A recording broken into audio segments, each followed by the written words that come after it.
Dude, some of this shit is hard to talk about, right? Like we do things in our addiction, and even when we're not in our active addiction, just in our, character defects, that's hard to talk about. And dude, if you would have told me that, like, for example, let me just give you an example here, right? So last Saturday I went to a meeting, and I took a sponsee. And in that meeting was my sponsor who lives out of state. He happened to be here. And then my sponsor's sponsor. So the whole lineage was there, right? Which is super cool and awesome and way inspiring to remember, like, this is how that program of AA works. But in that meeting, it was all men. So there's 20 men, and we're talking about sex.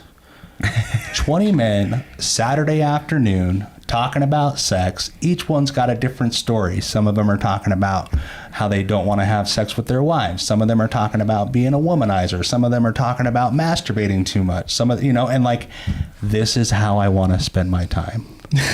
You know what I mean? Like, it's a trip sometimes. Like, dude, like, I leave that experience feeling so good. I'm like, dude, like, how cool was that to be able to talk about that shit openly in a meeting, like, when it's super awkward, super uncomfortable, and we know we can. That's one of the first things I noticed in IOP. Is so at work, right? You show up to the job. I worked on base. Hey, how was your weekend? Good. Ask me that every Monday. Yeah. I'm gonna one more time. Ask me one more time. And then you just drop the cliches, right? So they think you're listening. Thank you, Maynard James Keenan. And it's just this mundane, nobody's honest with nobody. Everybody's got their masks on. As soon as I got into my IOP, that breath of fresh air of honesty is what kept me coming back. I was like, oh my God, why does this feel so good to just sit here, listen to people, be real and be honest. And then just the doors open after that. Absolutely, dude. You're just reminding me of, like, all the times where I had that job where I would see people in the hall and you just sort of, how's your day going? Good. How's yours? Great. And it's just living the dream. So super fit. Living the dream. Time. Yeah, exactly. Oh, living the dream. Like, oh, you motherfucker. You say that. When you say that again, I dare you. Yep. Fucking liar. Yep. Yeah, exactly.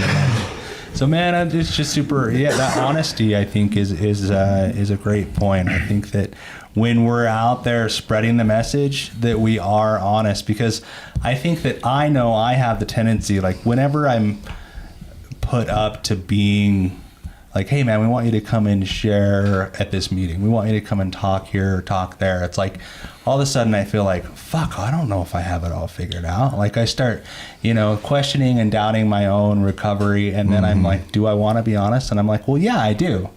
Like, I have to be honest, because I have this tendency to want to just, sugarcoat things and make them sound like they're better than they are. I want to show everybody how recovered I am. Exactly. Like, I'm so recovered. This is what you, like, I don't want to go in there and be like, well, fuck, like, I don't know, like, I feel I've gained a lot of weight, and, just, I don't want to tell them exactly how it is, because there's this part of me that feels like it's not good enough. Yeah. But if I can remember that, honestly, like, how it was compared to how it is now is so much better and so beautiful. So I really have to go through this process anytime that I'm asked to be of service in that way, and remember, like, dude, you've done a lot, like, right? Like, go through this process. Doing better than you think you are. Exactly. Don't compare yourself to your own ego. Yeah. Oh, I like that. Yeah, I like that.